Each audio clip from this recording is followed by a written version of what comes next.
পিক্সাবে, pixel ইত্যাদি থেকে তো আপনি আপনার ছবিগুলো ডাউনলোড করলেন, আর অডিও লাইব্রেরি থেকে ইউটিউবে ডাউনলোড করলেন, তাহলে আপনার মোটামুটি কন্টেন্টটি অথেন্টিক হবে এবং আপনার কপিরাইট স্ট্রাইক বা কপিরাইট ক্লেম আসার সম্ভাবনা অনেক অংশেই কমে যাবে।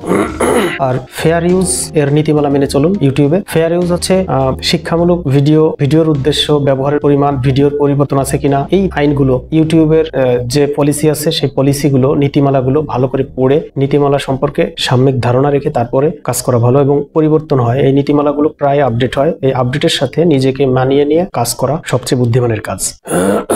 আর একটা বিষয় আছে ক্রিয়েটিভ কমন। ক্রিয়েটিভ কমন বলতে বোঝাচ্ছে হচ্ছে ইউটিউবের ক্রিয়েটিভ কমন বা সিসি লাইসেন্স আছে। এই সিসি লাইসেন্স দেওয়া যে সকল ভিডিও আছে এগুলো রিইউজ করা যায়। এই রিইউজ ভিডিওগুলো ইউজ করলে অনেক সময় কপিরাইট ক্লেম হয় না, তবে রিইউজ ভিডিও ইউজ করলে এটার কোয়ালিটি খুব একটা ভালো হয় না, তথাপিও রিইউজ ভিডিওগুলো ব্যবহার করলে কপিরাইট এর আওতায় আসে না। তো চলুন কিছু সমস্যা এবং তার সমাধান নিয়ে আলোচনা করা যাক। ধরুন একটি ভিডিওতে কপিরাইট ক্লেম এসেছে বা কপিরাইট ক্লেম হয়েছে, এমত অবস্থায় কি করবেন? আপনার একটা ভিডিওতে কপিরাইট ক্লেম করা হয়েছে, এখন আপনি কি করবেন? সমাধান হচ্ছে কপিরাইটকৃত অংশ বাদ দিন, অর্থাৎ আপনার যে অংশে কপিরাইট এসেছে আপনি দেখতে পাবেন ভিডিওতে, সেই অংশটি কেটে বাদ দিন। ইউটিউব এর রিমুভ কপিরাইট কনসোল টুলস আছে, ইউটিউবের রিমুভ কপিরাইট কন্টেন্ট টুলস ওখানে আছে, ওই টুলস ব্যবহার করে আপনার যে অংশটুকুতে কপিরাইট এসেছে ওইটুকু বাদ দিন, আর ডিসপুটের একটা অপশন আছে, ওখান থেকে ডিসপুট করে দিন। এবার দ্বিতীয় নম্বর সমস্যা, ধরুন ভিডিও মনিটাইজেশন হয়েছে, আপনার ভিডিওটি মনিটাইজড হয়েছে,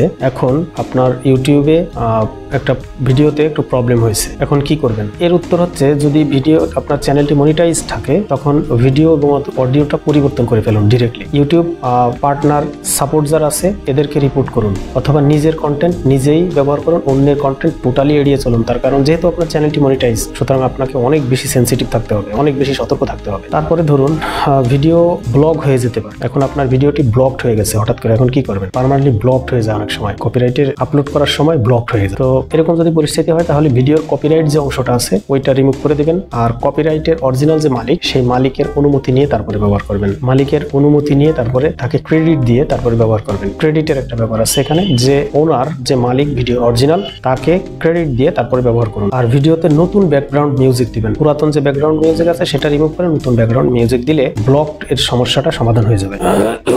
ইউটিউবে কপিরাইট চেক করার বেশ কিছু টুলস সম্পর্কে বলছি, যেমন ইউটিউব স্টুডিও থেকে কপিরাইট ক্লেম এটা চেক করে নিতে পারেন, কপিরাইট চেক করার টুলস। এরপর আছে কন্টেন্ট আইডি স্ট্রিম, ভিডিওতে কপিরাইট কন্টেন্ট আছে কিনা এটাও কন্টেন্ট আইডি স্ট্রিম দিয়ে চেক করা যায়। আরেকটা হচ্ছে টিউববডি অথবা ভিডাইকিউ, এটাও ভিডিওতে এসইও করতেও হেল্প করে এবং কপিরাইট চেক করতেও সহায়ক ভূমিকা রাখে। যারা ইউটিউবার আছে তারা অবশ্যই টিউববডি এবং ভিডাইকিউ ইউজ করবেন, এটার প্রিমিয়াম সাবস্ক্রিপশন নিয়ে এটা দিয়ে আপনার কাজ করবেন, এটা খুব ভালো কাজ করে এসইওর ক্ষেত্রে। আর অবশ্যই সবচেয়ে বড় কথা হচ্ছে যে একজন ইউটিউবার বা একজন কন্টেন্ট ক্রিয়েটরের অবশ্যই উচিত তার নিজের ভিডিও তৈরি করা। খারাপ হোক, আমার ভিডিও ভালো হয় না, খারাপ হয়, আমি নিজেও জানি, তবুও আমি অন্যের ভিডিও, অন্যের মিউজিক, অন্যের কন্টেন্ট না ব্যবহার করে নিজে কন্টেন্ট তৈরি করে নিজেই ব্যবহার করার চেষ্টা করি। এভাবে প্রথমে খারাপ হবে, পরবর্তীতে আস্তে আস্তে ভালো হবে। সেই ক্ষেত্রে নিজের কন্টেন্ট নিজের ব্যবহার করাটাই শ্রেয় এবং সবচেয়ে ভালো। অন্যের কন্টেন্ট ব্যবহার করে খুব বেশি দিন আগানো যায় না, খুব বেশি কিছু করা যায় না, নিজের পায়ে দাঁড়াতে হয়। সুতরাং নিজের ভিডিও, নিজের মিউজিক, নিজেরই ইমেজ ব্যবহার করার চেষ্টা করতে হবে।